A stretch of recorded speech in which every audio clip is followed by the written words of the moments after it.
Le vivre en éthique. Le vivre en commun. Comment y parvenir? Nous remarquons, chers citoyens, que notre pouvoir d'achat est vampirisé par différents coûts qui suivent généralement le même schéma économique. Impôt sur le revenu.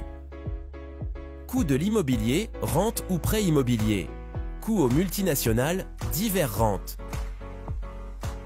Taxes indirectes, TVA, taxe essence, taxe tabac, alcool, etc.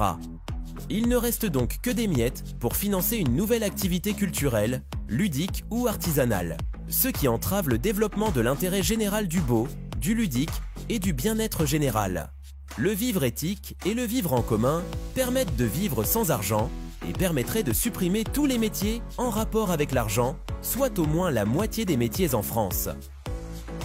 Nous pourrions alors nous relayer par tranches de 5 heures de travail tous les 2 jours, de diversifier nos activités et d'alterner nos métiers afin de continuer à découvrir et à être émerveillés, entourés par des cadres doués et passionnés par leur profession. Utopie réalisable. Il n'y aurait alors plus de chômage, mais une synergie de l'effet levier de l'ensemble du collectif dans les domaines suivants utiles et indispensables: énergie-nourriture, santé, éducation, bâtiment, sécurité, hygiène-service, etc. Cela pourrait être un objectif à mettre en place à moyen terme, sur 5 à 10 ans, pour mettre en place après que la vraie démocratie participative soit instaurée comme expliqué dans ce manifeste, en accord avec l'intérêt général.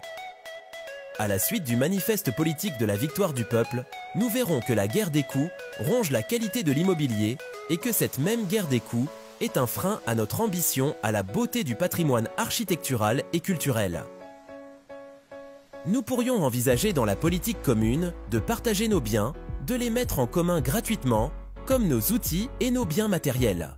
Il est primordial que ce trésor commun assure l'entretien et la réparation de ces biens dans une approche écologique en encourageant chaque citoyen à contribuer à ce trésor public qui appartient à tous. La communauté n'est ainsi plus esclave de ses biens matériels, dans la pratique du partage, mettant fin aux trop importantes différences entre les citoyens, contribuant ainsi à combattre la misère. Bien que les nouvelles constructions apportent de nombreux avantages en termes de confort moderne et de durabilité écologique, l'urbanisme de l'Empire égyptien offre des leçons précieuses en matière de résilience, de respect de l'environnement et de création d'un cadre de vie imprégné de sens culturel et spirituel. Ces éléments peuvent inspirer les urbanistes contemporains à intégrer davantage de valeurs durables et significatives dans leurs projets.